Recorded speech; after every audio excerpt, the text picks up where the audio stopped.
Good evening, everyone. At this time, I'd like to call to order the April 14, 2021 East Whiteland Township Board of Supervisors meeting. I'm Scott Lambert, and I'm joined by Supervisor Vice Chair Rich Orlow and Supervisor Sue Drummond, Township Manager John Nagel, and staff. This meeting is being recorded. Residents will have an opportunity to comment at the end of each agenda item discussion. Please identify yourself. Donna Weichert will administer that function to getting you in if you have any comments. And I'll point out that non-agenda items will be addressed under item 9. Tonight, I will lead it, or I will actually do the Pledge of Allegiance. I pledge allegiance to the flag of the United States of America and to the republic for which it stands, one nation, under God, indivisible, with liberty and justice for all. Well done. Very good. We were all in unison on that one.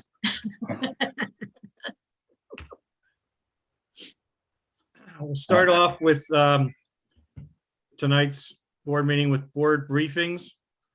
The executive sessions were held on numerous dates this month.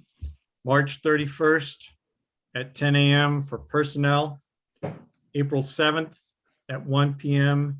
and 3:15 regarding real estate, on April 14th at 5 p.m. for real estate personnel and legal issues.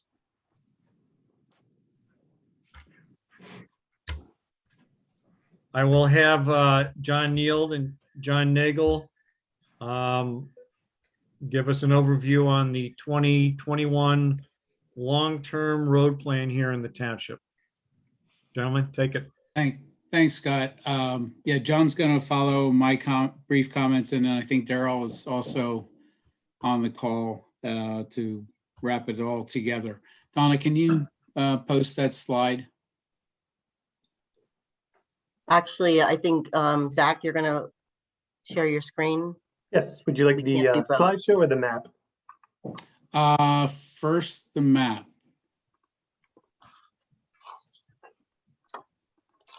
And I believe we may be having some technical difficulties with Daryl. I can try to contact him quickly. Okay. Well, we can get started. So just as reference, in 2016, soon after I started here, we took a very deep look into all of the township roads to see what the condition, the age, and the value of replacing or improving those roads. So Daryl and the Public Works Department, now being overseen by John Neild, and I put together a long-term road improvement plan. As you can see, Daryl did a great job of highlighting all this, and he can walk through it if he gets the chance to join us. But if you look in the legend there on the right-hand side, over the last 5 years, the township has spent over $1.8 million in improving township roads. We were probably annually spending about half of that a year. And so we improved the bidding process for these projects, which we're asking the board to continue again tonight by authorizing advertisement.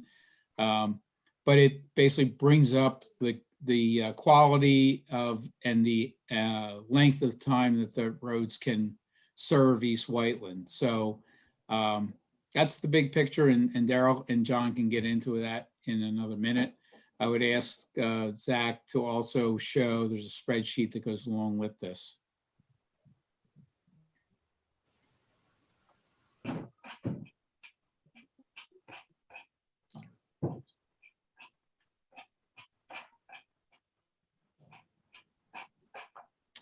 This is, as you can see, I don't know how many pages this is. I guess it's a 12-page report. This is every single township road, and we grade it as far as the quality and the condition of it.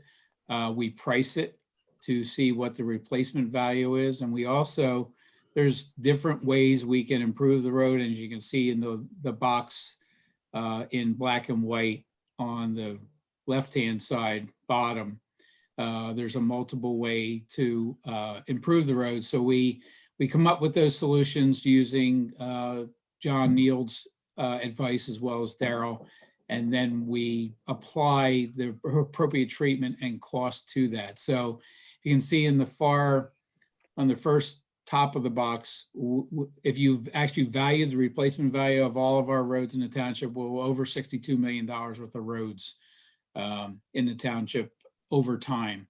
And then as you see in the bottom right-hand side, there's a rating scale of 100 being the best, and then down to 70 to 75 being the lowest rating. So that categorizes it, and that's how we prioritize which roads we do every year. And with that, that's all I want to comment on. I'll turn it over, if he's ready, to John Neald for the action we're going to be talking about tonight. Thank you, John. Just to put this in perspective, you can see the roads that we've worked on have the star on them. Roads that were rated at below 90, all the way down to the bottom there at 70. We've done 70% of those roads so far, including this upcoming season for what we propose to pave. In the next group would be the roads between 90 and 94.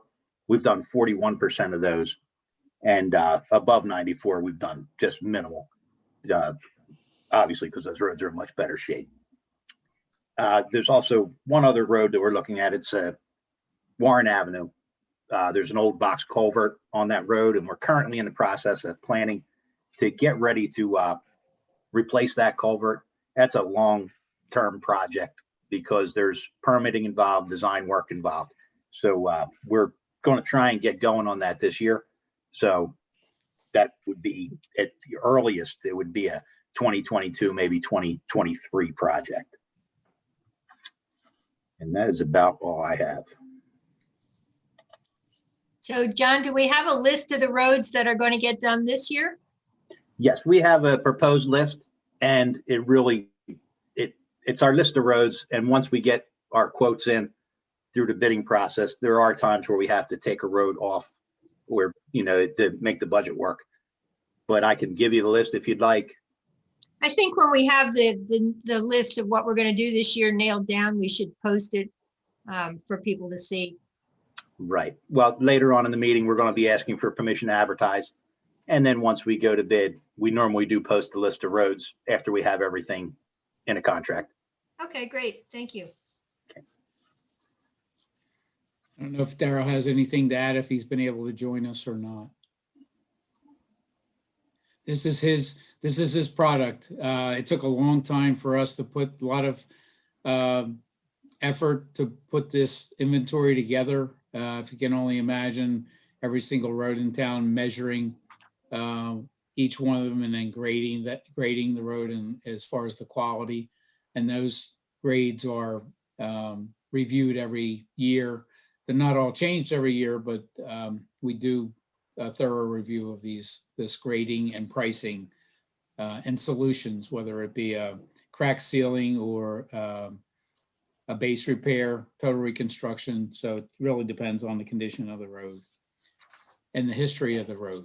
So if there's not an opportunity for Daryl to provide any further comment, then this is really the presentation we want to make on the 2021 road plan. Turning it back to you, Scott. Okay, thank you.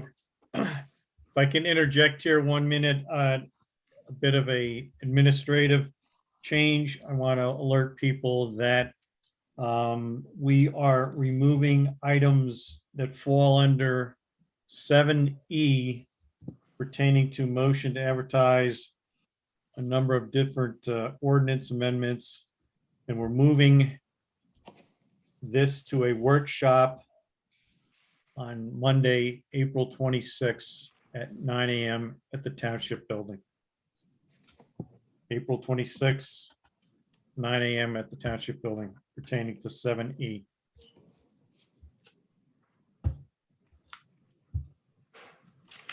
John Nagel, you're back up pertaining to banking and securities protection. Yes, thank you, Scott. We got notice from the Pennsylvania Department of Banking and Securities recently that they are hosting some virtual events and the subjects are consumer financial protection. So I think they've already started, but we did post it on our website and we just wanted to announce that publicly. So I'd encourage our residents to participate in those. There's a wide variety of topics. And one of them that the Banking and Securities Department is looking at is actually one that Chief Yeager has asked us to provide some time on tonight. So that was really my intro to that, and I'll turn it back to Scott. Okay, thank you. Next up is avoiding scams and ID theft that Chief Yeager is going to talk about. This is becoming problematic, and we wanted to bring this to everyone's attention to try to mitigate any issues going forward. Chris Yeager, if you can lead us on that discussion. Thank you, Scott. Yeah, what happened is I approached the board just because of the sheer number of cases we're getting involving different types of fraud and the amount of money that was involved.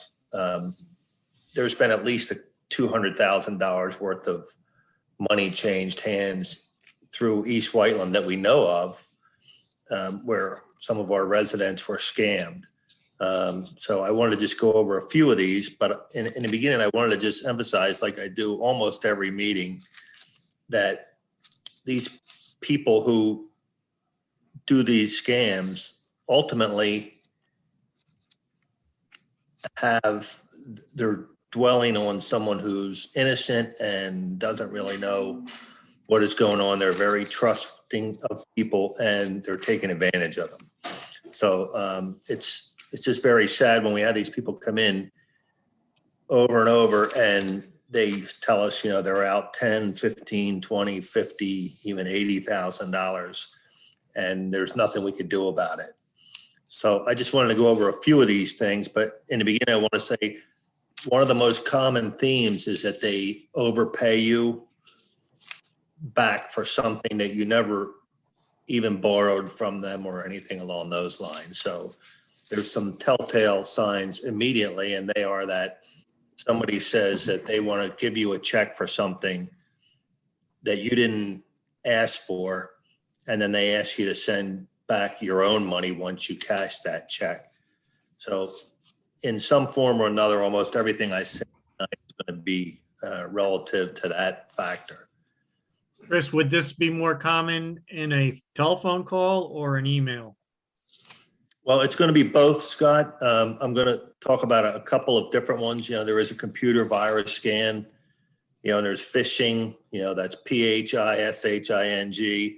So some of those are computers. Some of the phone calls, it all depends. You know, they have what they call the grandparent scam, the IRS scam, where some of these things are people call up and they tell you, or they go on your computer and they tell you that they're something that they're not.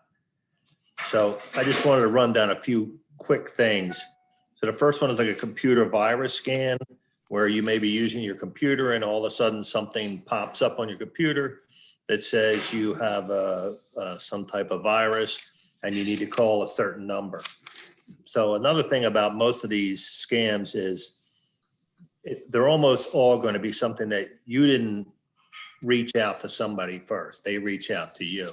So normally if somebody reaches out to you, that should be your first stop sign right there. It's not worth it. And you're going to hear me say over and over in the next 2 minutes to please call the police if you have any questions at all. And we would rather us vet them And 99% of the time when they do call us, it is a scam, and we tell them don't do it, and they thank us, and everything works out fine. But we want to get that up to 100%. So the computer virus scan is ultimately what I just said. Somebody will come across your computer screen and tell you that you have a virus and that you need to dial a number or type something in to give them access to your computer. Once you do, they then have all of your passwords. They have anything that you've ever put in that computer, and they can literally take over your computer when you're on banking in the future or anything else. So that's a bad one. Phishing, like I said, phishing, and that's where they look for, they send you some type of email that looks like it's coming from somebody that you know, but it's actually not, because there's another word called spoofing, where they could call and it would look like a police department is calling your house, because it could say, like in our case, 610-647-2100. People think it's a police department. It's not. It's a number that was spoofed, where someone dials it and they put through an app something in there to make your caller ID look like it's actually the police when it's not. So from there, the scam starts, where they may say that you have a relative who's injured. And this could be from, Texas, Texas Department of Public Safety. That's where it could be identified as coming from. And that you have someone down there that's injured. You can't get in touch with them, and they say you're going to need X number of dollars to get this person either out of jail or out of the hospital or back from someone who's holding them. And you're put into a vicious circle where they may tell you to go ahead and go to the Target or a Green Drop or whatever, green cards, and get these gift cards. And most of them, they're asking for $500 gift cards, and give them the number. So you tear off the little back of the gift card, you tell them the number, and they just got your $500. Then it starts where they'll say, well, that didn't work. We tried it, it didn't work. You're going to have to get more.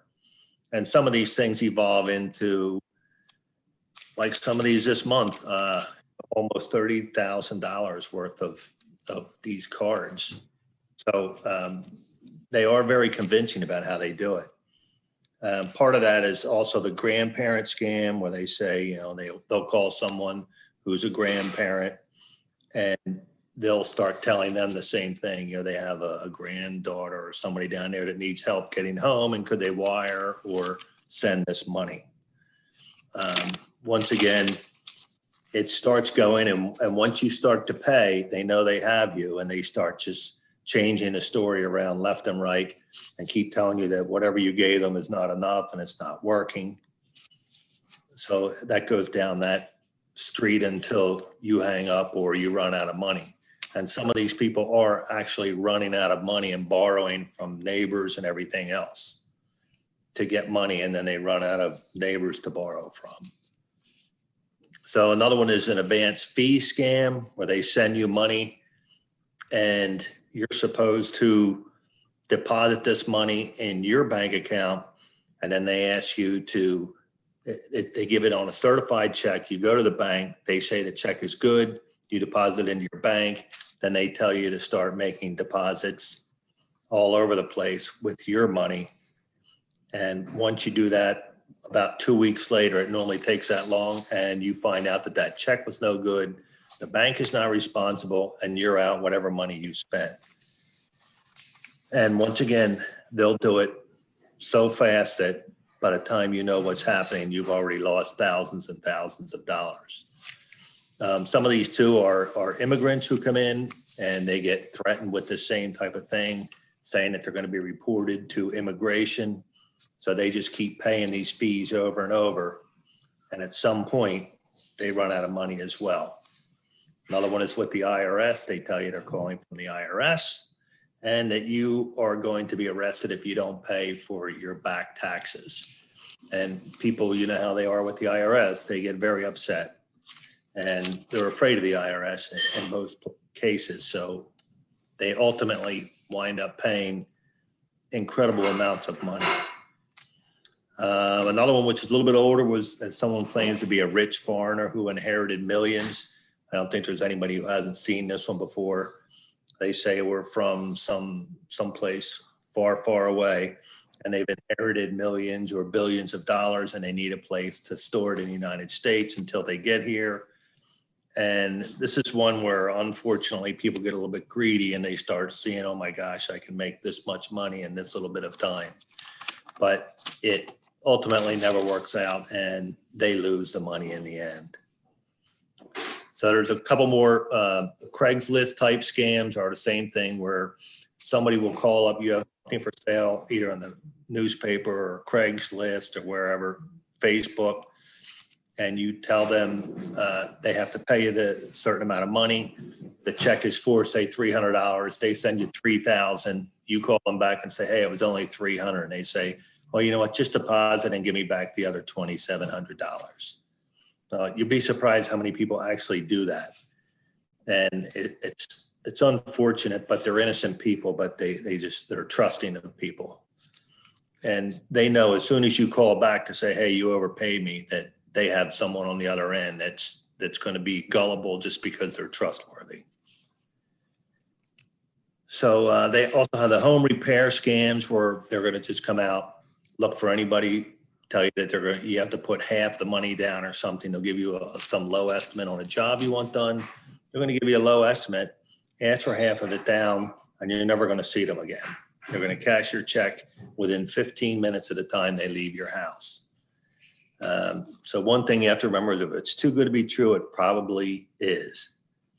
So, and the other thing is, don't be embarrassed to report these and call police with any questions.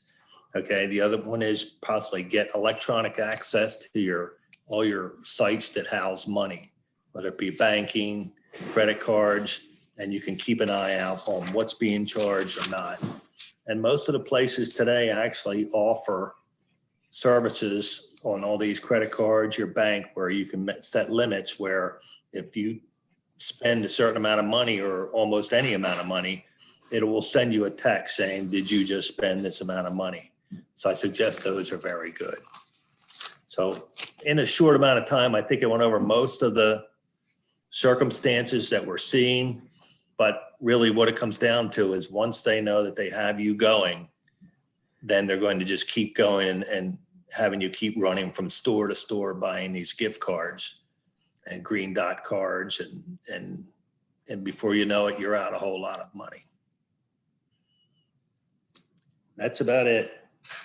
Okay, Chris, thanks. I know Chris has got one other item of some positiveness that he'd like to talk about, but I would like to ask everyone to mute their Zoom. I'm hearing drawers closing and dishes in the background. So if you can please mute your speakers, I appreciate it. Chris, you've got a good story to tell everyone also regarding autism this week. Chris, you're on mute. Chris, you're on mute now. There you go. All Sorry. right. I'm one of those people that listen. I muted when you said mute. I said, you must be in the police department.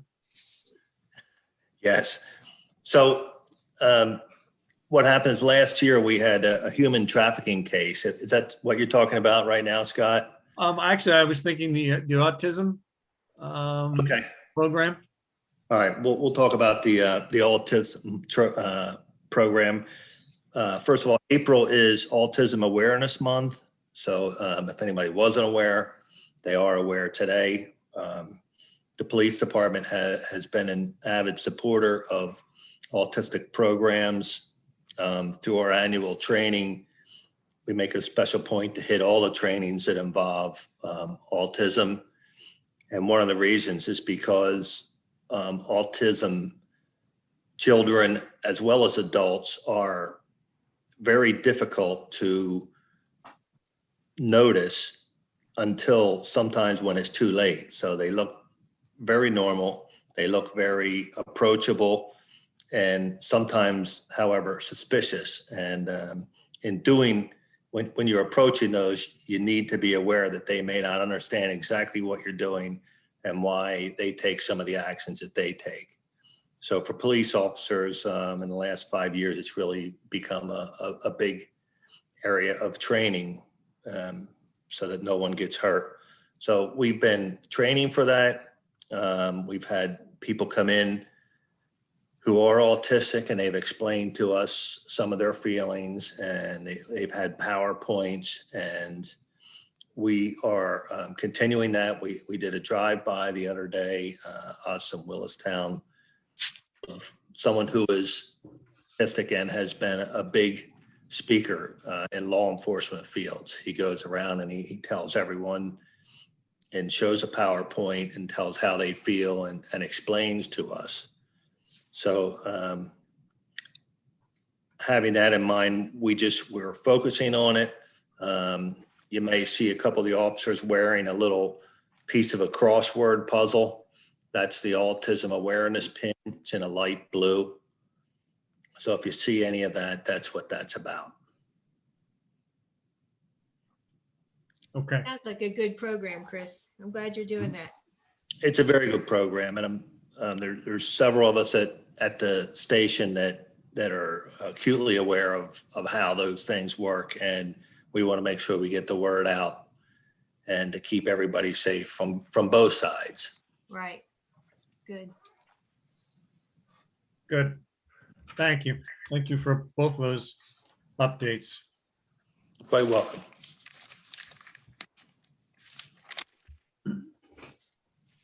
Ted Locker will be discussing updates on his continuing oversight of the property maintenance code issues. Thank you, Chairman.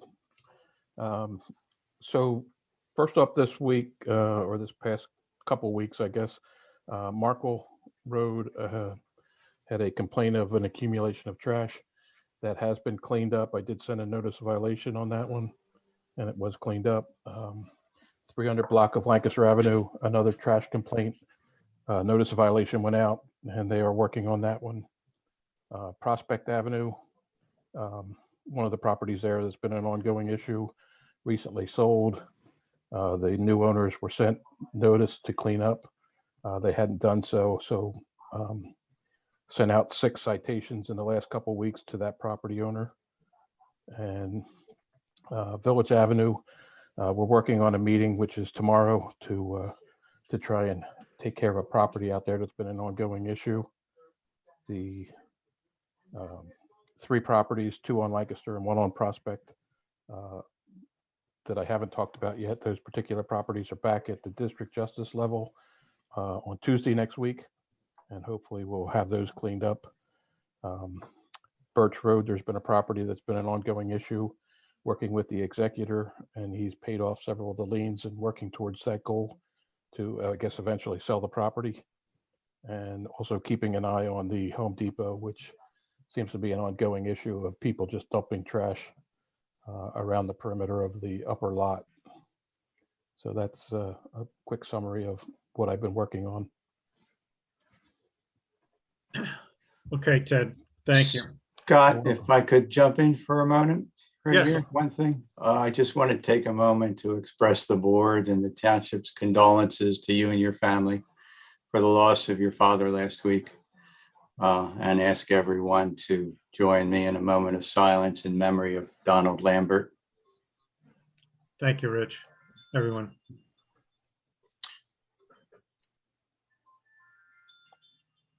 Thank you.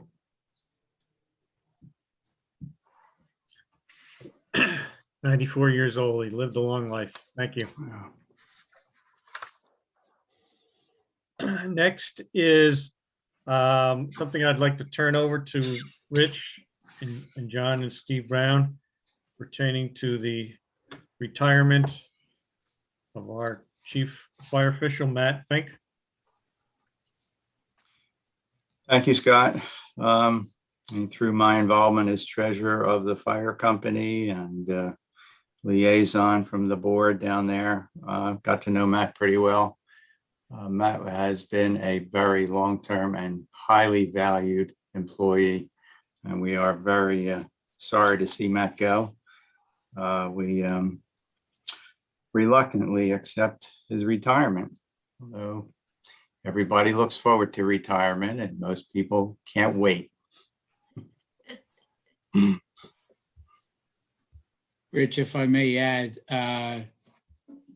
Matt came here back, I guess, in the mid 90s and it's an American story. He rose up through the ranks of a fire department and different levels of responsibility all the way up to chief fire official.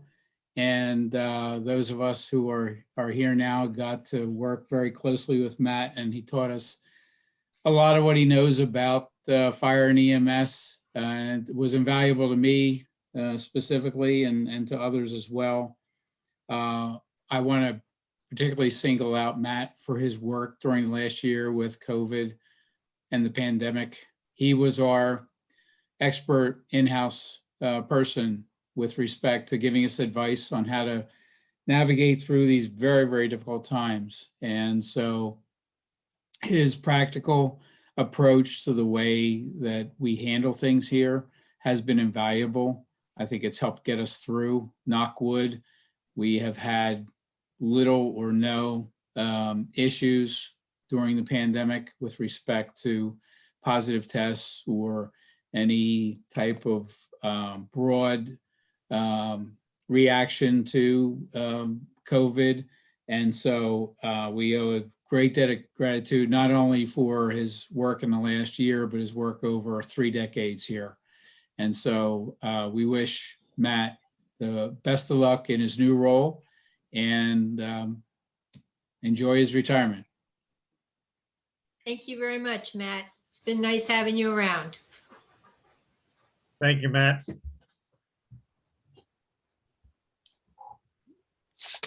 You're welcome. I have It's been an honor, Sue, Scott, John, Bob, Mr. Orlo.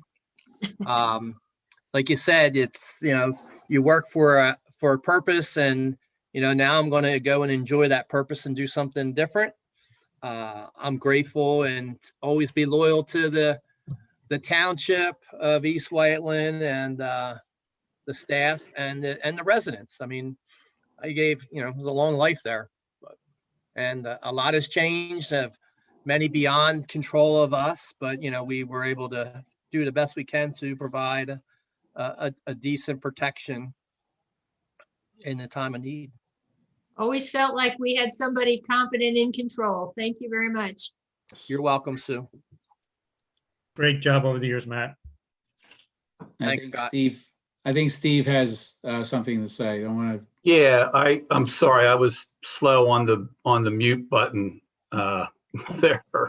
But I just wanted to also thank Matt for his many years and countless hours of service and dedication to our community and to our neighbor Charlestown Township as well, and other communities as needed. I can't even begin to imagine all that you've seen and done for us. And as John said, it is an American story to start on the first rung and literally work your way up. And so that's a testament to you, and congratulations on that. And just personally, I wanted to thank you for helping me as the still relatively new Director of Codes and Life Safety. Thank you for your time, your knowledge, and your expertise as I learned the ropes. And I'm sure I tried your patience at times. So thank you for that. And it's been a pleasure to work with you, Matt. And I wish you well in the future and your new endeavors. Thank you. Thank you, Steve. And moving forward, you have a lot of wealth of wisdom and experience and knowledgeable folks in the fire department that you can fall back to and get direction and ask questions when needed.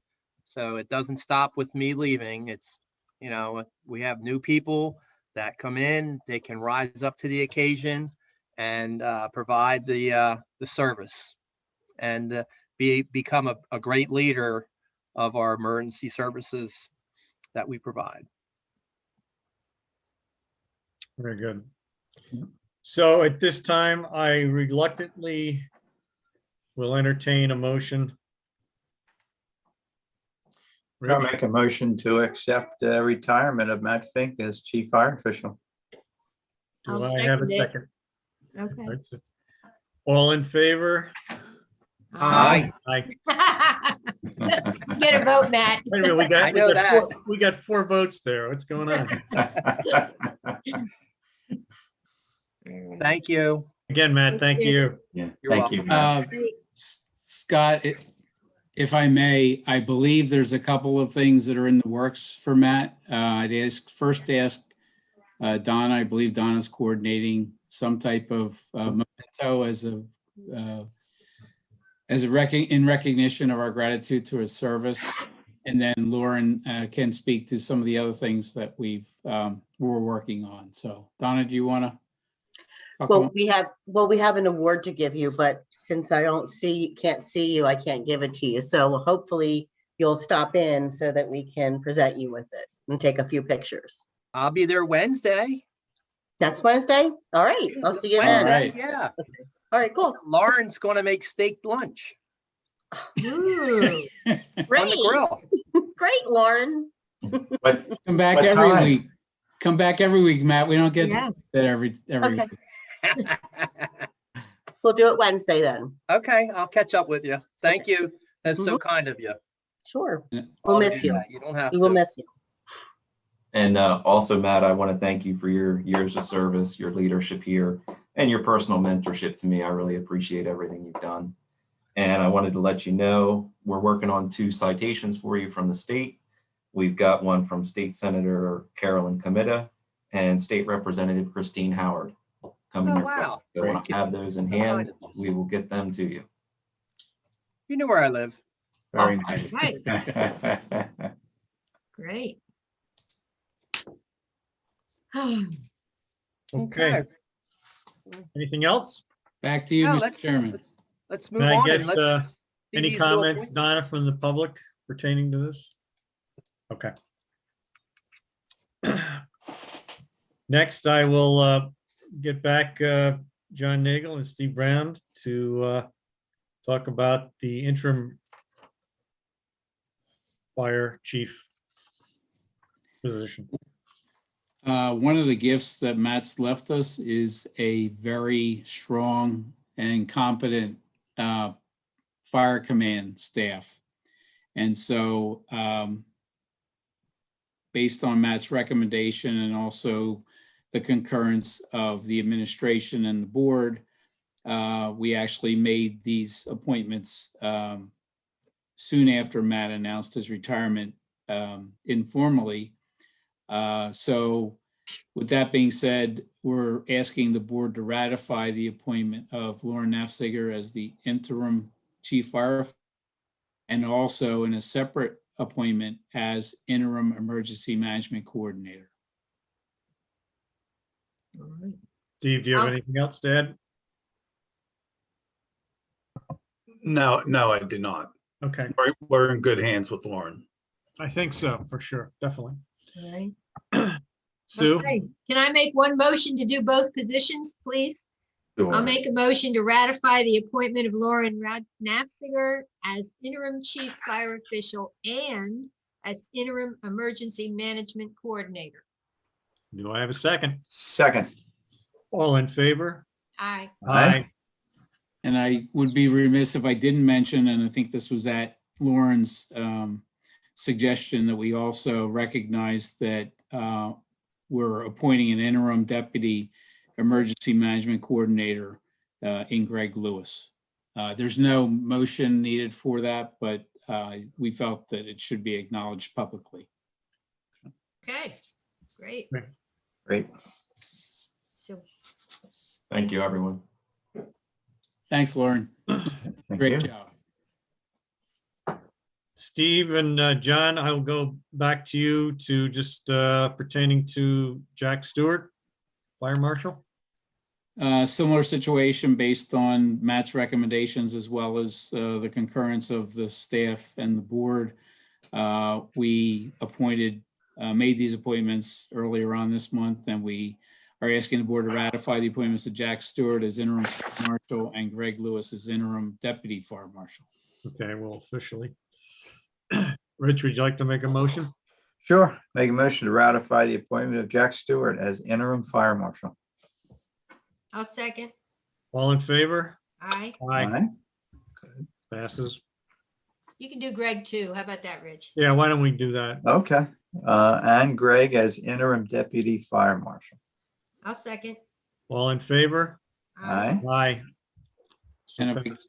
You're all in. If I could just add, Mr. Chairman, all the people we're talking about are to be involved in a promotionary process that's ongoing, and will be announcing the results of that promotion process over the course of time. We're just sorting a lot of these issues out to make sure that we obviously pick the right team on an ongoing basis. So we'll be back to the board with more information over time, but we've got a great crew here, and especially Fire Command. I think we're very blessed to have the talent we have and the experience. Great. Fortunate. Thank you. Next on our agenda is appointments for the Park and Recreation Board. Following the township interview process, we have identified 2 candidates, and I would like to make a motion to appoint Tara Pelini and Amit Kohli onto the Park and Rec Board. Do I have a second? I'll second. I think they're great candidates. Yes, they are. Both very good. All in favor? Aye. Aye. Aye. Passes. Did we tell them yet that they're on? We should probably call and tell them. I think Chuck Barbiera is here. I think he can do the honors. Is that okay, Right. Chuck? I'd be happy to. Thank you. Terrific. Great. Chuck was part of that interview process as well. Now you got We're a full, excited to now have you you got a join full group, right? Right. We have a full boat now. It's great. Excellent. I think these will be great additions. Okay. Very good. Moving on to a motion to advertise. I will ask John Neal to give us a brief overview on the 2021 paving projects. Okay, we have our list of roads together, and it totals to approximately 45,200 square yards of milling and paving, along with 1,300 square yards of patch paving. And like I said earlier, it really depends. The costs this year have been fluctuating with oil prices up and down. So we will make the decision once we get the bids on the final list of roads that we will pave. Okay, any time frame on that? We should be advertising early next week. And with the time frame, we probably won't have the award until the June meeting. June meeting. Okay, super. And if I may, Scott, due to technical difficulties, Darrell wasn't able to join us in the beginning when we rolled out his hard work on the long-term road plan. So Darrell, did you have any brief remarks you want to make about the current road plan that we have before us?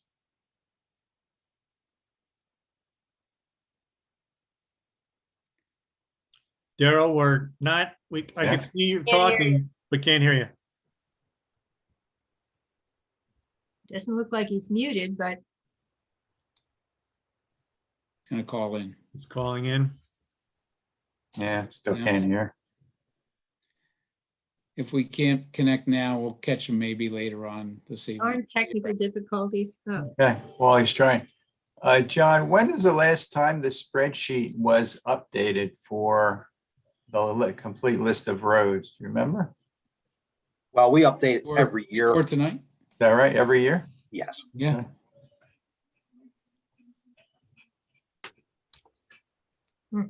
Okay. Good. So Sue, I will entertain a motion on All right, 4. I'll make a motion to advertise for the 2021 paving projects. Do I have a second? Second. All in favor? Aye. Passes.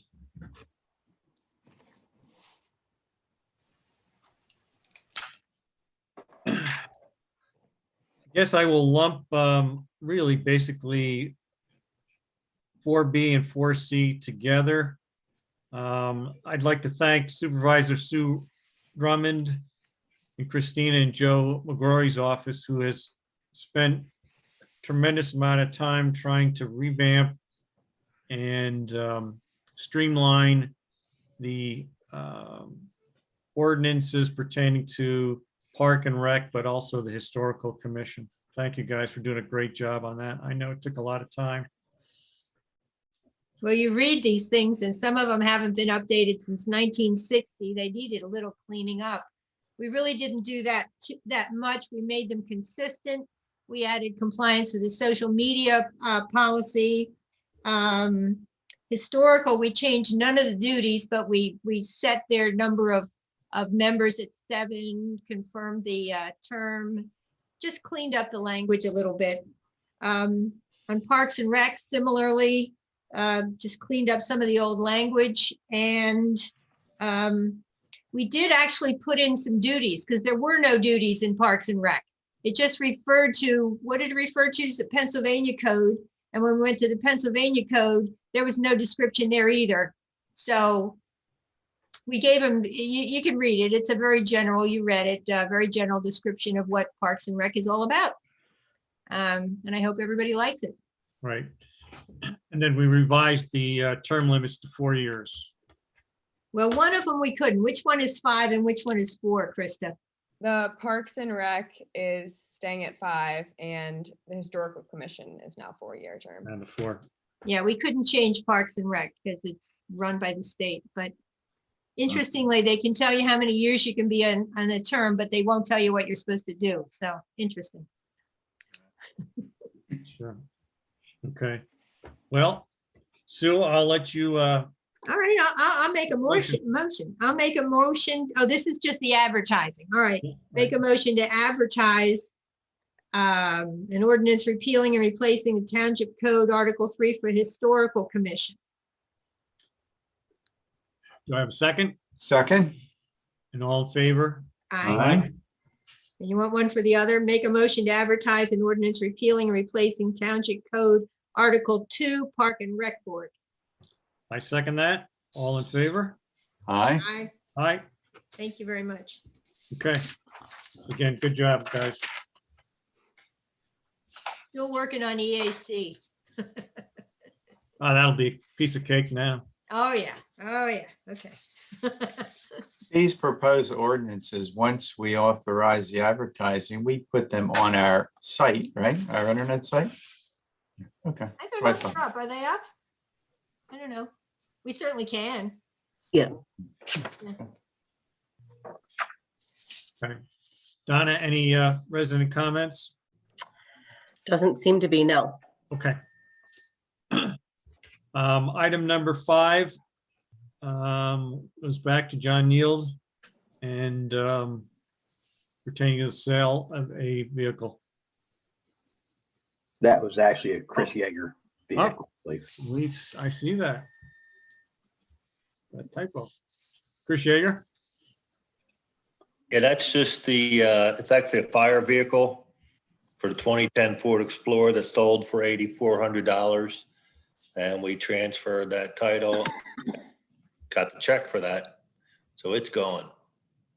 Right. Great. I guess we better approve it then. Your I'll turn, make that Randy. motion to approve the sale of the 2010 Ford Expedition. I'll second. All in favor? Aye. Aye. Aye. Sorry, my screen just went blank and I'm back. At this point in time, I'm going to turn over to Joe McGrory and Zach pertaining to public hearings on some zoning text, zoning map amendments. At this time, I'll open the hearing to consider a text change with regard to how to amend the zoning ordinance. And I'll introduce into the record as Township Exhibit 1, the ordinance itself. Township Exhibit 2, the proof of publication. Township Exhibit 3 is the notice to the local planning commission. Township Exhibit 4 is the notice to the county planning commission. The MPC, the Municipalities Planning Code, is the statute, state statute that governs how to amend a zoning ordinance. It specifically has the procedure that you must use to amend the zoning ordinance. And unfortunately, our ordinance is contrary to what the state law requires to amend the zoning ordinance.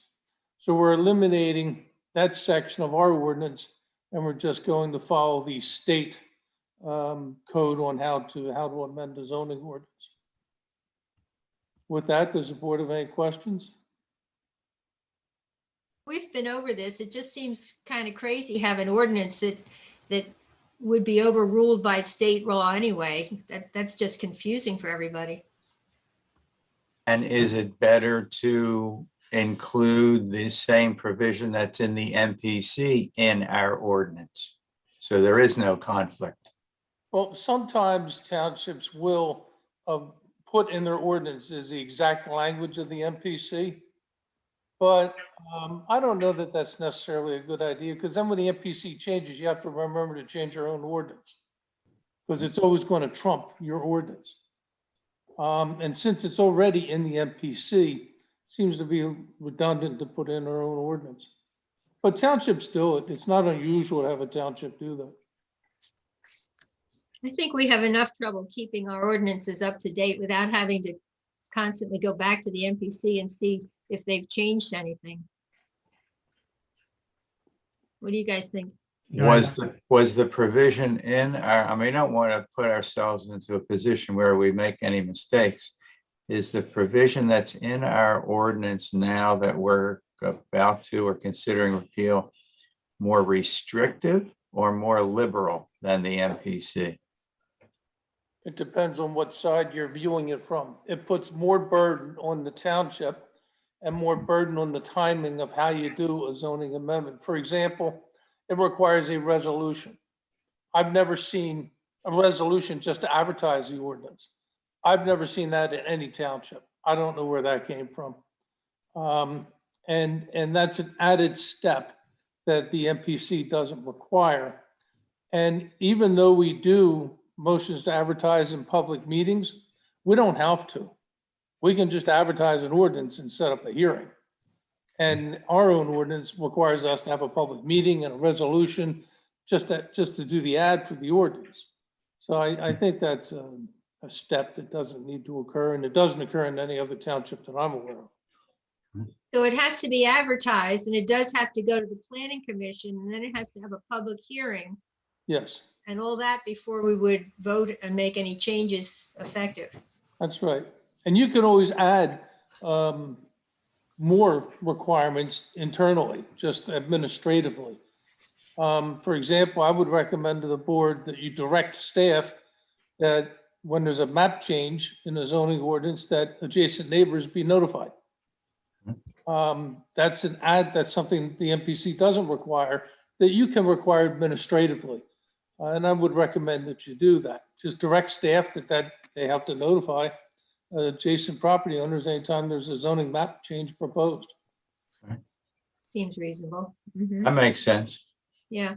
Yeah. And to do that, we just say right now, we make a motion to direct staff to take that administrative step for all future map changes. Yes, That's it? Okay. you can add a second to that and make it a motion right now. Okay. I second it. All in favor? Aye. Aye. Okay.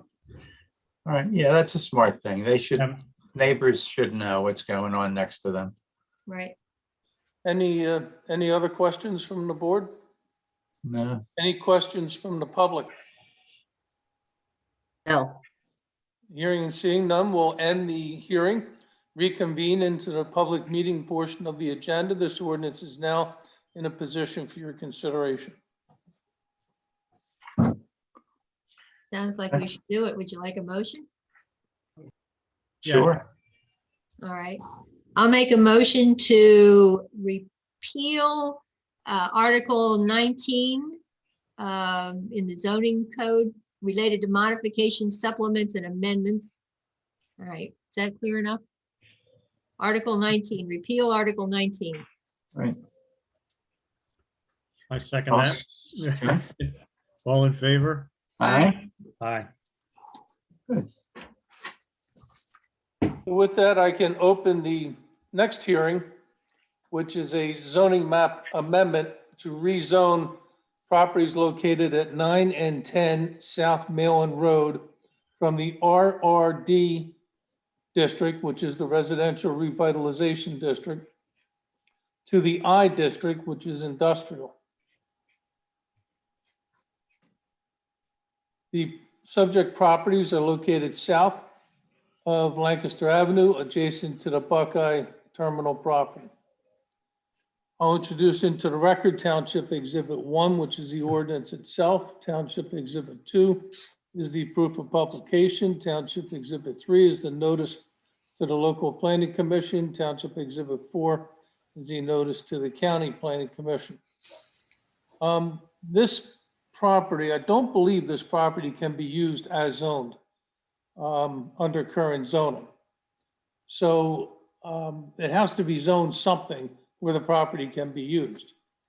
Some may think that rezoning that property along with Bishop 2 and another property to that high density residential district was a mistake. Some may think that, and all that you're doing is reversing what was done as part of that process and reverting it back to the previous zoning. So you're just eliminating the high density residential and reverting it back to what it was zoned before.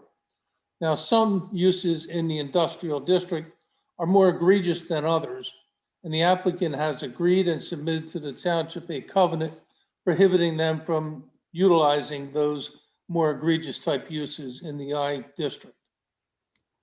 With that, does the board have any questions? We've had a lot of talk about this. I think the covenant, can you go through, Zach, maybe, or somebody, a couple of the really big things that we put in the covenant? Zach, do you have a copy of the covenant? I don't want to have one at home here. Yeah, so I can share the screen here. I can go to the covenant itself. What's currently up before you is a highlighted list from the use table. So all the uses that are permitted in the industrial district, those that are highlighted are those that would be precluded via the covenant. So those that would not be allowed on these specific properties. In addition to naming these specific uses within the covenant, there's references to our performance standards in the zoning code, which attempt to address things like noise, smoke, light, things of that nature to prevent there being adverse impacts to surrounding properties. So everything highlighted on this list are uses that they cannot use the property for. Correct. And they can't even get a variance to use the property for these uses because it's a covenant. So it runs with the land in perpetuity. I don't object to this list. I don't know what our problem with a television studio is, but fine. I don't think there's a lot of demand for it there anyway.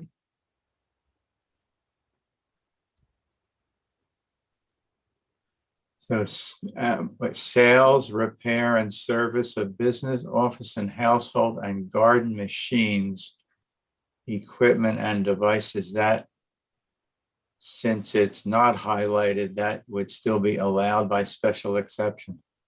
Yes.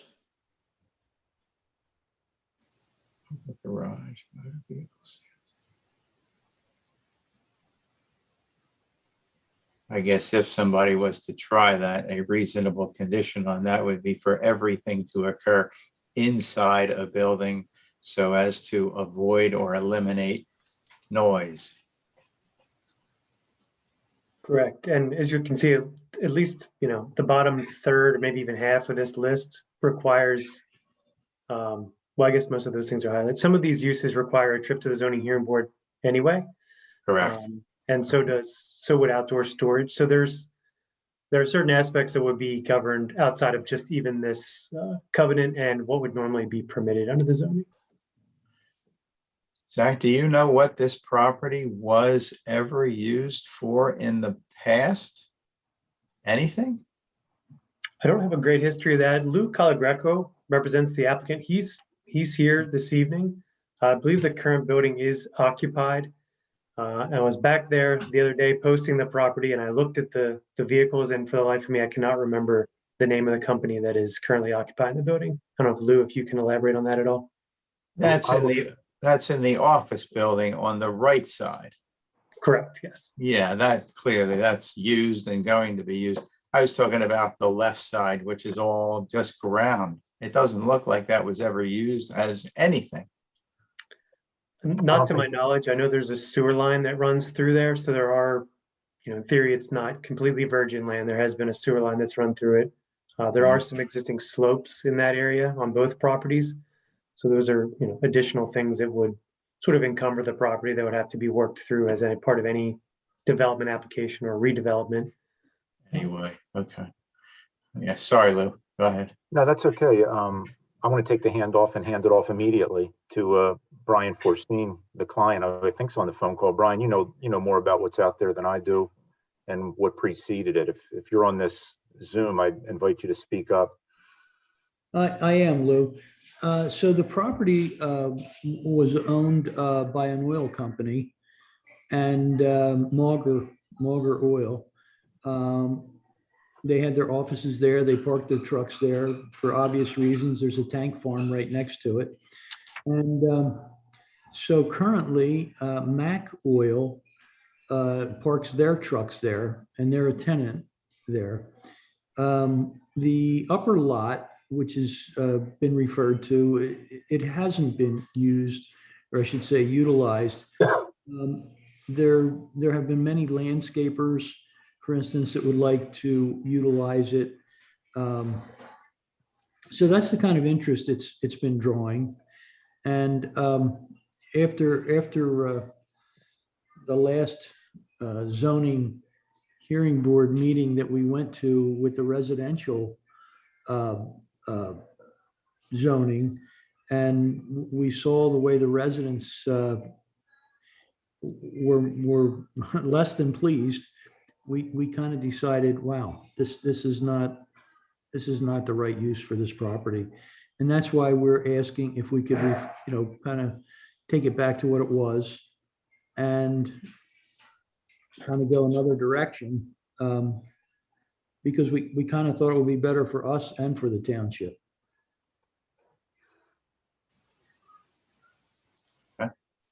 Does the board have any other questions? No. No, I'm okay. Does anyone from the audience have any questions or comments? No, they don't. And at this point, we'll adjourn the hearing and reconvene into the public meeting portion of your agenda. This ordinance is now in a position for your consideration. Thank you. Rich, would you like to entertain a motion if there's no more questions? Sure. Yeah, I'll make a motion to approve the zoning map amendment to rezone properties at 9 and 10 South Mainland Road from RRD to I. I'll second that. Do I have a second?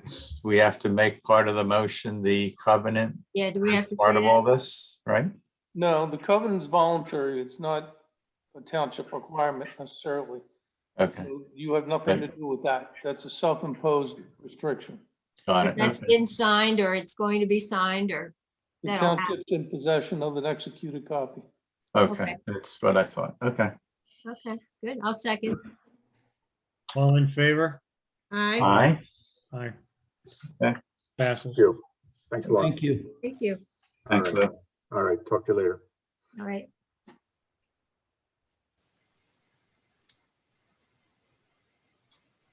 Okay. We now move on to planning and development with Zach. And the discussion pertaining to the modular office on Lee Boulevard. Zach? Sure, thanks, Scott. This is a request by Vanguard to install a modular office building at an existing office location at 14 Lee Boulevard in the Office Business Park District. This is well, I won't get too far ahead of I believe Mike Kissinger from Panoni is here representing Vanguard. Mike, would you like to give a bit of an overview? Sure. Hello, everybody. Again, as Zach mentioned, it's at 14 Lee Boulevard, and I believe this property had come before you guys in the past couple months about a similar situation where the Vanguard was looking to add a modular trailer to the rear of the property. They're now actually asking for an additional 2 trailers, so there will be a total of 3 units. It's 2 units, but one's a double wide and one's a single in the rear of the property. This facility is really used for mail services. And also it's just, a separation of things where it's kept outside the structure versus inside the structure with, everything going on today. It's important to pre-screen and go through different things. So that's kind of the purpose of it. And they saw a need for one, and then the need grew, and that's why we're here for the additional request. Are these all going on existing pavement? So there's no additional impervious on this? This one double wide overhangs less than 5 feet. So it's a couple hundred square feet of where it overhangs. We're not changing that grass cover in any way. We're not adding impervious, but it does overhang into that grass area a couple feet. And you expect these to be there permanently, right? They're modular. They're not permanent space, but we are preparing for them, engineering them as if they're permanent.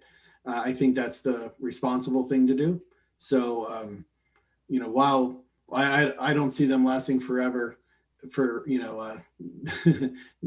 very little things do, right? So, we're it's not that you're intending to have them there for a year or so and then you're doing something else. This is, as long as you need them, you're keeping them there. As long as we need them, we'll keep them there. I think if there's a longer term, they could look for other options, but at this point, this is the option that we have. So yes, they're going to be there for the foreseeable future. Michael, are there any other changes to the land in that area? So what we've done in order to accommodate, this is a loss of parking. I think overall it's about a loss of about 20 some spaces, but the property happened to be well over parked. So even with this loss, we are still over parked for zoning purposes, even with the addition of this occupiable space. So in order to do that, we are restriping. We are not doing a single piece of asphalt or anything like that. There are ramps associated with this trailer to make it accessible. And there is a ramp, it looks like Zach's going to zoom in for me. There is a ramp along the structure so that it utilizes an existing doorway off the back of the building. So everything is being built on top of the asphalt or so on. Really, there's no really even concrete work in this project or asphalt work. It's literally a trailer with some, prefabbed ramps being added. Why would you even need a waiver of land development? If we didn't grant a waiver, this would otherwise constitute land development? Yeah, this is technically land development, but it doesn't make sense to put them through the process because it's such a de minimis impact. Yeah, really. I agree. I'm surprised it would be considered land development, but it's fine. Safe than sorry, right? Yeah. True, right. It's a valid reason. Anna, do we have any public comments? Doesn't look like it. Let me see something. No. Okay. Any other questions? No. Rich, would you like to make a motion? Sure. I'll make a motion to grant the request for waiver of land development to install a modular office building at 14 Lee Boulevard. Have a second? I'll second. All in favor? Aye. Aye. We're all set, Michael. Passed. Thank you. Have a great night. You too. You too.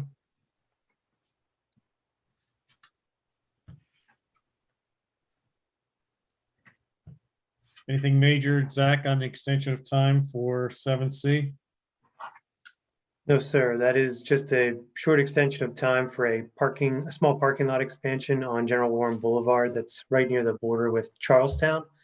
The PJ Wellahans commercial complex there is in need of some additional parking, so they're looking to create some overflow parking just across the street, actually on another property. So that'll be coming before the Planning Commission, likely at the April meeting, and then on to you all. This is the April. Oh, they're April for planning. I see. Okay. Yes. Yeah, I apologize. All right. Okay, gotcha. All right. I can make a motion on that. Sure. It's an easy one. I'll make a motion to grant the extension of time for LD 01-2021, a parking lot at 83 General Warren Boulevard until June 30th, 2021. Have a second? Second. Aye. All in favor? Aye. Aye. We were flying through it tonight. Yeah. You can slow it down. No, it's fine. Okay. We've got nothing for D. We have moved, again, if you didn't hear, 7E is being moved to a workshop situation, a meeting at 9:15 on April 26th. Now, Ted Locker pertaining to zoning with sign pertaining to Grove and Chicky and Pete's. Yes, thank you, Chairman. So we have two applications this month. First is the application for signage for Chicky and Pete's, which is in the Grove Shopping Center there between Swedesford and Liberty. The sign company, Jack Protesta, I believe, is on the line if you'd like to hear from him directly. Basically, they're asking for a Chicky and Pete's lettering, which has the Chicky and Pete's and the, give you the exact wording of their signage here. Crab House and Sports Bar underneath. And they are looking for, I believe, 9.5 square feet over what is allowed, the 50 square feet. So they're looking for 59 square feet for two of these signs on two sides of the building. And then they're looking for the crab logo that they use on their buildings, which is basically like 12 feet by 12 feet roughly, in addition to the lettering of the sign on the same two sides of the building. Sure. So Mr. Protesta is on the line if you have specific questions with regard to the sign. Ted, could I lead off with two questions just to clarify, if anyone is reading this that jumped out at me, just to Sure. help people. When the reference to a lot pertains here, I would assume to the entire shopping center, the Grove area. Right, that is one lot or parcel. That is one parcel, one lot, that Yes. entire area. Okay. And another area was, can you tell us what type of lighting is going to be associated with any of these signs that we're looking at, if any? Yes, so I did speak with the sign company as well as their attorney today. They are actually asking in their application to exceed 40 lumens of brightness, although it will be an internally illuminated lettering, channel letters for the Chicky and Pete's, and they can adjust the lighting on that. So I'm sure the board can make a recommendation as to whether that should be granted or not. There is no exterior lights to the sign. There's some downlights on the building architecturally, but that would be it. Ted, Is that, go ahead. I'm sorry, Rich. There's no specific wording in their variance proposal that references illumination. And that concerns me a little bit, unless I miss and don't see it here. There is none in their specific application. Again, the applicants, the sign company has their representative on the call tonight, if you'd like to hear from him directly. Well, Rich, why don't you go ahead and ask your question? Yeah, is the request to exceed 40 lumens for all 4 signs? The crab logos do not have any internal illumination. That's just an architectural feature on the building. The wording would be what is the channel letters with the internal illumination. Why is it I mean, I'm no artist, but I don't know what that looks like, that supposed crab, but that's not my business. Right. It is It a looks crab. kind of interesting, but I wouldn't have thought it was a crab. Exactly. But it looks like modern art. It's kind of attractive, actually. Especially 12 feet by 12 feet. That's Is it just big. painted on a board or something? Painted on the wall? I'm not sure exactly how they're doing it. It seems to be, from the diagrams, kind of cut into the building. Ted, would you like me to take some of that? Yeah. Sure, if you would, Jack, that would be Sure. great. Sure. So the crab logo, it's hard to see. It's a crab with like a sun over top of it. Either way, it would be either kind of painted or maybe just some thin flat cut metal that make the shape. It's nothing attached to the building. It's not very dimensional or anything. It's kind of wall art, if anything else. Jack, can I cut you off 1 second? Sure. Zach, would you be able to put something up so folks could see? We could see exactly what Jack is talking about. Sure, yeah, give me just 1 second. Let me try to pull up the zoning application. Sure. Yeah, when I looked at it, I wasn't even sure if you don't have words, is it a sign? You know? That was my next question. To Why me, is to it me even a it looked sign? like, you could paint a tree on the side. What's the difference? Logos are considered signs. Okay. Mhm.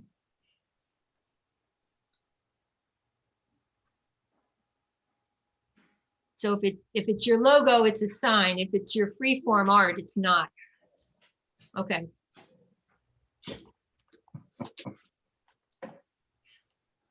Is this on all Chicky and Pete's buildings, stores? Or is this something new? Where's Jack? Oh, I'm sorry. What was the question? Is this on all Chicky and Pete's stores or is this something new? I mean, there's one of these stores within 2 minutes from where I work and I ride by. Not This that I is- look at it, but I never noticed anything like this. This is their newer design style. I'd say they maybe have only done 1 or 2 locations this way already. Okay, thought so. Okay. And did we get an answer to the 40 lumens question? Or the other 3 signs, then you want to exceed 40 lumens other than this work of art?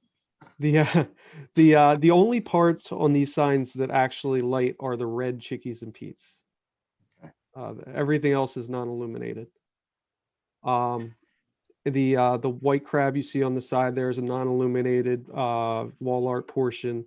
Part of our variance was mainly because of the mesh backer behind the letters. It increased the size of the sign because per your code, that counts towards the square footage of the sign. So the actual image is probably closer to regulation. I believe that we are allowed 50 square feet. If you just did the channel letters, they are 59. They're 9 square feet over. Really, what makes it larger is the black mesh background behind it.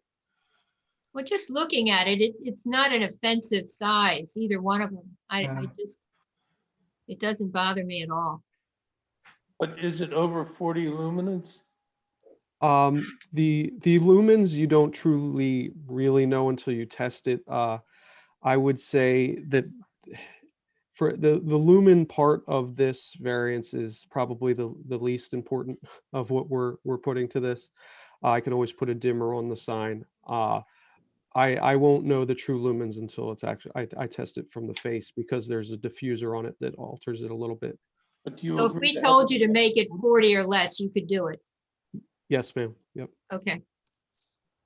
And the 40 number is the number in our ordinance. Yes. Okay. Well, I would plan on sticking with that. Right. I mean, you're right on the corner there. You're going to be noticed. You're going to, the outdoor is going to be lighted just from the inside lights. You're not going to miss this place. Right. Sure. Joe, is this something where there is no reference to the illumination of the sign that we should include? Or have them If they include? haven't asked for relief, then they're not getting any relief from that, then they have to comply. Right. Okay, as long as we know that 40 is the, Ted, is that the correct So, yes, illumination amount? 40 is correct. They are asking to exceed 40 in their application, but, you know, I can certainly pass along to the zoning hearing board, the board's wishes. Well, why don't we get the applicant's approval to amend the application to eliminate that request? We can certainly do that as well. Yeah. Is the applicant willing to do that? Sure. Jack, yes. Yes. Yes. You'll need to get us and the zoning hearing board a letter withdrawing that form of relief. Okay. We're withdrawing the request for over 40 lumens. Yes. Correct. Yes. Okay. I'll have the attorney do that. Who's the attorney? John Rendamonte. I believe he's out of Westchester. Yeah. With that change, I don't see a need to send solicitor. I agree. Right. I agree. Okay. Then Thank you. moving on to Ready. the second When do you application. expect to open? Do you know? When is your opening date? I am not with Chickies and Pete's. I'm with the sign company, but I believe it's sometime in September. Ah, gonna miss the I- whole summer. Okay. I think. Don't quote me on that one. Okay. Thank you. And you really probably should amend your application because the sign company doesn't have standing to bring a zoning application. And we- Ted, in the future, you may want to tell people that a sign company doesn't have standing to bring a zoning application. We do have a letter from Chickies and Pete's allowing us to represent them. Is that not enough? No, you either need to be legal owner, equitable owner, or a lessee with a letter from the landlord. You wouldn't Okay. qualify for any of those three. Okay. Okay. But just in the future, Okay. I apologize. I did not realize that. All right, moving on to the second application then. It's a request from Joan and Thomas Alexander at 5 Buttonwood Avenue, and they are looking for a dimensional variances to allow 2 additions they would like to age in place in their existing home. They would, both additions on either side of the house would encroach about 4 feet into the 20-foot side yard. And then they have 2 sheds that they'd like to get rid of and get 1 shed. Those are actually about 3 feet off the property line, and they'd like to install the new shed at the same location roughly. You're saying it's 3 feet within the property line and it should be 10? Is that what it is? Correct. Okay. And both sheds are currently in the side yard setback. But they're that both way. there now. Right. Yes. Seems pretty straightforward for the zoning hearing board. Agreed. Yeah.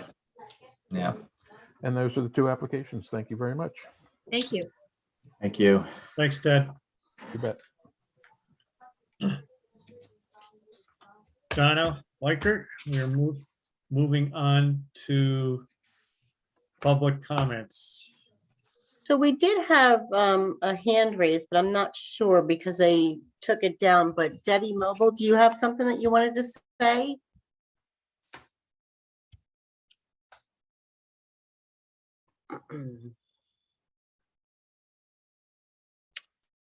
Maybe not. Yes, She'll probably here, okay, hold on a there she second. is. Here we Okay. go. Sorry about that. Just in I time. had a question about the last item, but it was resolved in the discussion at the end. However, I do have a concern for public comment. Last month, I came to you with questions concerning the resolution which you reached with Constitution Drive Partners on the Bishop Tube Development Plan. I am wondering if you're prepared to answer my questions at this time. That matter is now in litigation. So we're going to have to not be able to answer your questions at this time. Okay, well, I'm going to reiterate my concerns, okay? I'm going to take that opportunity to revoice myself because I'm not really understanding what portion of the litigation it is, so I want to be very clear. From the beginning, this development has been a shady deal which gives preferences to big business over the health and well-being of the citizens of this township. The developer has continued to circumvent the law and has attempted to silence our voices. And that being said, I just don't trust them. I feel that as citizens, we are entitled to assurances that your resolution will be followed and it is not just a bombastic scrap of paper. Let me repeat my questions to you so you understand where my concerns are and many of my fellow residents. Who from the township will be responsible to oversee the proposed development and ensure the agreement is followed? What expertise do they have in the environmental field and with the cleanup of toxic sites? What will the schedule of frequency of inspections be? Who will be responsible to pay for this additional oversight? And what provisions have you made for the residents to obtain financial compensations due to property damage, the lowering of property values, relocation costs, healthcare expenses, and long-term health risks? That being said, that last portion of my question, I would like to add an additional comment concerning something that I heard out in the community. There are those who work on commissions and in this township and have voted on issues concerning this plan who have made the following comment. All those people care about are their property values. Well, I beg to differ. You've heard me speak. But my response to that person is, so what? Are you not concerned with your property values?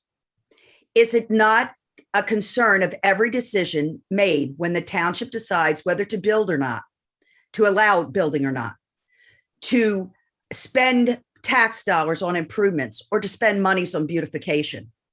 My husband and I have worked hard to pay for our home and our bills, including our taxes. Should we need to move due to our age or to the reckless decisions made by this township, my property value will be a necessary part of financing in that move. Perhaps we may need to move to one of those tiny houses. In that event, how would you feel if we parked it in front on your street in front of your home? Do you think that might affect your property values? Thank you for listening to my anger. And I look forward to your answers to my questions. Okay, when the litigation has concluded, we'll be in a position to comment. Until then, this matter is in the courtroom. I'm not sure which litigation that you're speaking of. The very resolution that you're referencing has been appealed.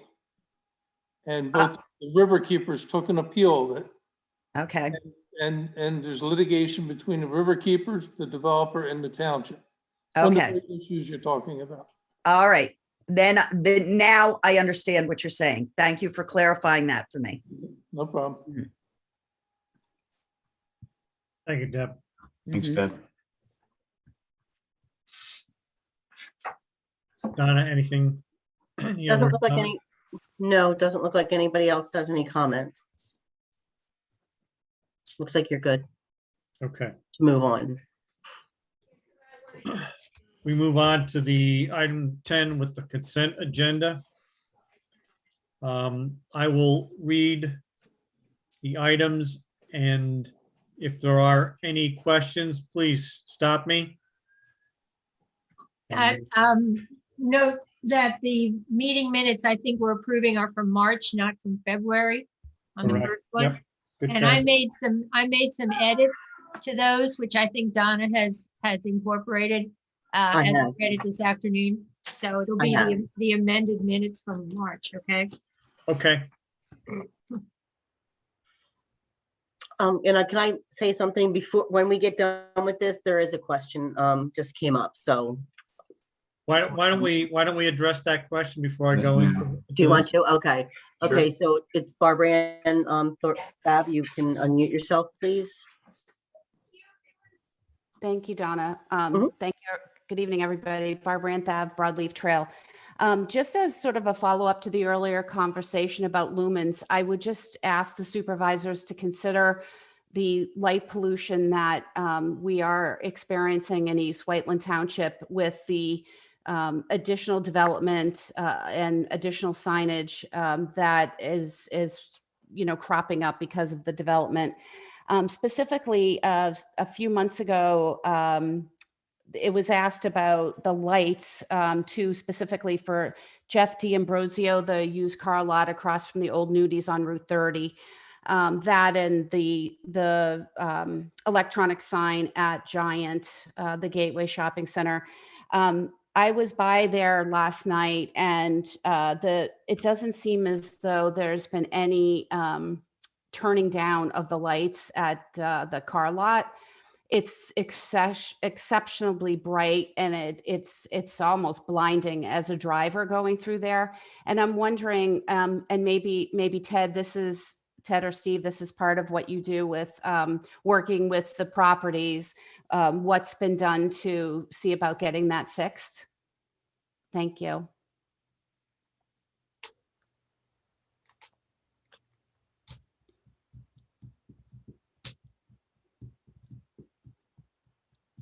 And if you're talking, you're on mute. I can't hear you. I was just getting I was getting myself off mute. Thank you. I just was going to say that looks like it's it for the questions. Okay. Thank you.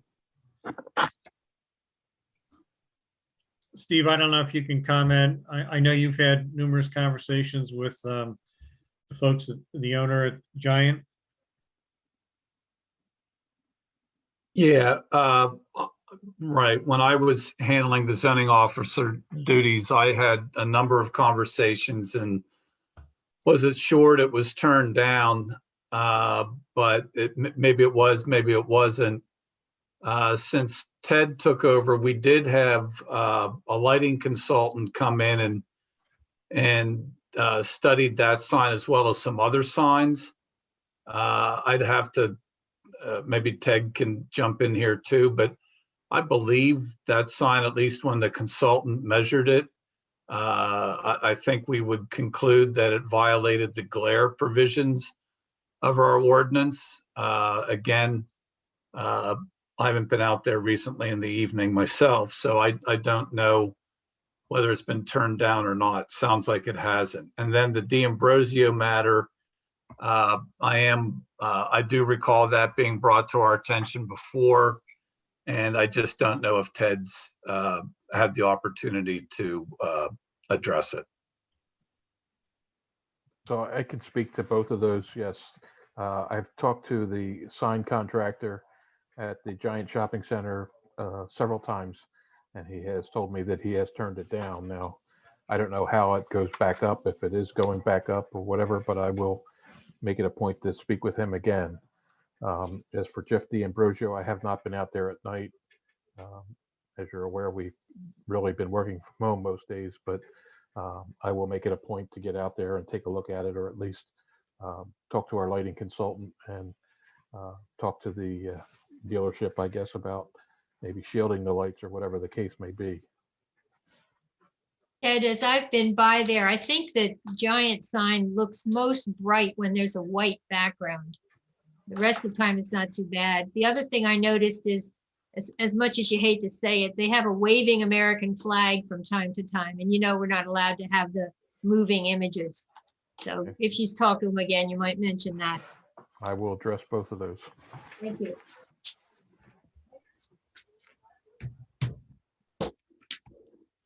Okay. Then we'll move on with reading of the consent agenda. Thank you.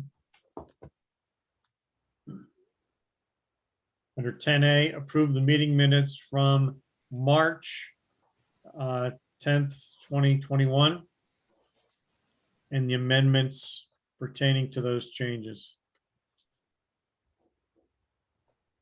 Ratify the payment of bills for March in the amount of $526,425.17. Accept the treasurer's report as of February 28th, 2021. Approve the anti-bias training proposal for staff and volunteers from the Anti-Defamation League. The training proposal is in the amount of $6,900. Is that going to be something open to us as well and our boards? Who's that for? I don't know who's running that. That'd be John. That's me, and the answer is yes. We're proposing to do one for the police, one for the non-police employees, and then the third one would be a combination of the 3 board members and the volunteer board and commission members. Right. Thank you. And I Sounds want to good. limit this first phase to just those 3 groups. It's a bit pricey. We're probably going to need more sessions, but we want to see how the first 3 go. Is that 6,900 for all 3? It's not 6,900 each, is it? It's 6,900 for all 3. This is like an in-service training and is not an hour long. It's apparently at least half a day, if not more than a half a day. So it's very in depth. And Sounds very thorough. West Whiteland just finished theirs, and it's being rolled out to most of Chester County sometime next week in a proposal by the same group, the Anti-Defamation League out of Philadelphia. Right. Is this an online thing or in No, person? it's not. Well, I'm sorry.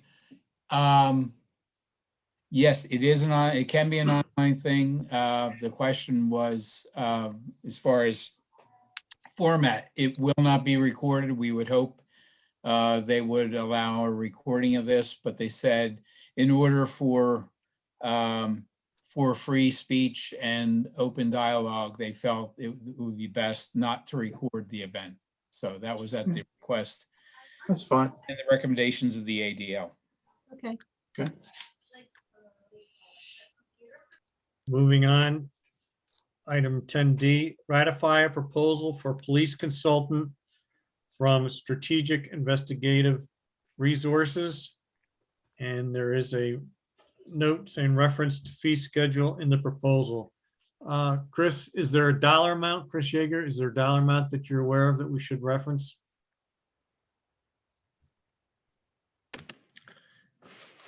There are several dollar amounts. The problem is we don't know where it's going to go.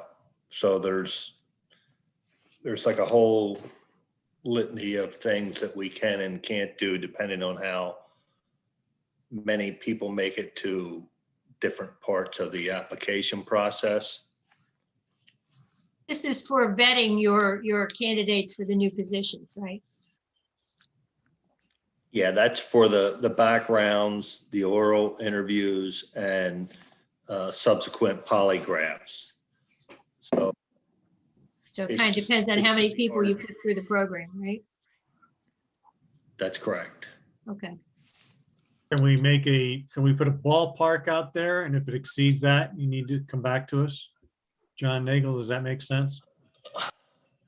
We can. We're not prepared to do that this evening, but we can probably give you an estimate based on how many we think we're going to do. But as Chief Yeager said, that would be crystal balling it. We have no way to predict how many applicants are going to be going through this vetting. I don't think we want to hold up our process till next month, I would let this go forward. Would it be okay if we put a $10,000 limit on it at this point in time? Well, just for the record, this is a ratification, so this was based on a recommendation we made a couple weeks ago, and the board did agree on a recommended basis to go forward, and then tonight we're basically ratifying the consensus that was gained then. So I really think it would be self-defeating if you set a limit to it, because if we hit a limit and we haven't done our full investigation of all the candidates, then we're creating a liability issue for us. Okay, and then you got a pause on it. All right. So the ceiling, the max would be awful high. It would actually be counterproductive to have a maximum to it. All right. I'd ask the chief if he concurs with that. That's my interpretation of. He's muted again. Mute. Just nod your head. I do concur with that, John. Thank you for clarifying that.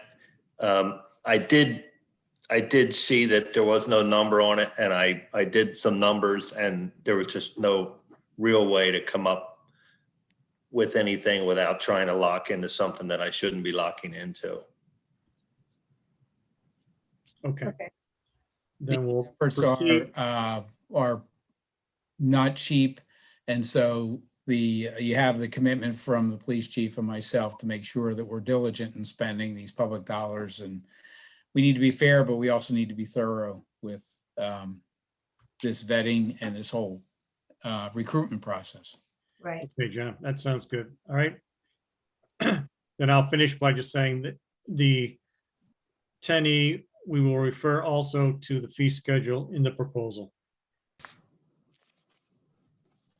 Then moving on 10F, approve the wastewater sewer collection system fair market value appraisal proposal from AUS Consultants in the range of $25,000 to $27,000 plus travel.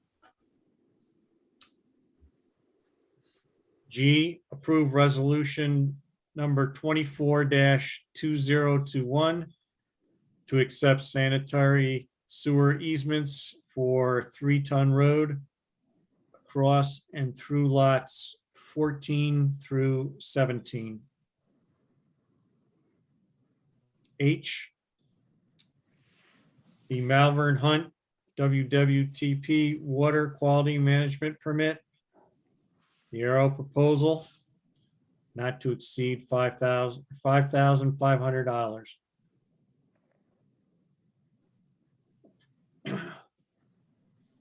Approve the request for proposal for construction management services for municipal campus master plan, the new police facility, and renovations to the current administration building. J, approve proposal from McHugh Engineering for basis of design to upgrade existing HVAC system of the administration building in the amount of $4,850. Authorize the staff to accelerate the process to collect delinquent sewer bills, including notice of posting for water shutoffs. Ratify the second BSTI proposal for Knickerbocker in the amount of $3,000. M, waive the building permit fees for the current Great Valley School District projects, the GVHS Stadium and Katie Markley roof, total of $126,508. Finally, N, approve the proposal from Land Concepts for design services related to the island beautification project at the intersection of 29 and Route 30, not to exceed $2,600. I'd like to make a comment on that one, if I may. I don't know what kind of direction we are giving Land Concepts for this, but I'd really like to ask them not to go over the top I don't want to have come back with some giant, I mean, we're basically cleaning up a little concrete. I don't want to have $100,000 project on my hands. I want them to be told, we'd like to make it pretty for a certain budget. Yeah. So there, I've sent photographs of some other triangulation areas that PennDOT has recommended we look at. And I think PennDOT will look at it, and I don't see us going over the top on this particular project, but I think that would be a real waste of money to do something crazy over there. I'm all for making it look nicer, but you know, it's a piece of concrete. We don't need to pour tons and tons of money on it. Where are all the politicians going to put their signs now? That's right. I mean, isn't that the purpose of that triangle? It's usually what it's for, yeah. Rich, I think we talked about renting space at in November and in May to the politicians to pay for the landscaping. I do have another question. What's the school district doing to the stadium? Does anybody know? Yeah, I hadn't heard any. Are they doing the lights again? What are they doing? Yes, yes. Yeah, I can, let me jump Go ahead, in. Steve. Yeah, they're doing some concrete and brick work. There's electric associated with the concrete and brick work, and yes, they are going to replace the lights at the stadium. Are they gonna do LED stuff, something like that, or no? That I don't know. Ted may be aware of that. I just know what they're requesting the waiver from. Yes, so they are proposing LED lights. Scott Watson, our lighting consultant, has reviewed it, sent comments back to Musco, and Musco is responding to that comment, I guess. Oh, that's great. And so That's wonderful. hopefully we come up with a good product there. Good, good. LED lights are typically brighter. They're keeping the same height of the lights, right? They are keeping the same height, yes. Do you remember how high they are? I forget. 90 feet they were. 90, okay. They may even be a little less than that now with the new ones, but okay. They're not much Yeah. different. Musco's a good company for stadium lighting. They know what they're doing. They know how to direct the lights and minimize the impact. And I guess with LEDs, they won't have to go up there and change them, right? Or don't they last almost forever? That's what I heard anyway. Okay, I think they last a while. I don't know. okay, good enough. That's what Pico told me. Same. Okay, Well, Okay. I'll make a Don- motion to approve the consent agenda as read. Second? All in favor? Aye, Aye. great. And we do have a question. Yeah, do you have a question? Yes. Go ahead, Barbara Ann. Hi, thank you again, Barbara Ann Thav, Broadleaf Trail. Thank you very much for considering item 10N for the island beautification. May I request that as part of that process that there's just regular weed whacking of the weeds that grow up in that island? I think that would help a lot with the beautification. And I know it's sort of, state area, but if the township could take ownership of doing that several times during the weed growing season, we as residents would really appreciate that. Thank you. Okay. Any other business at this point in time? None.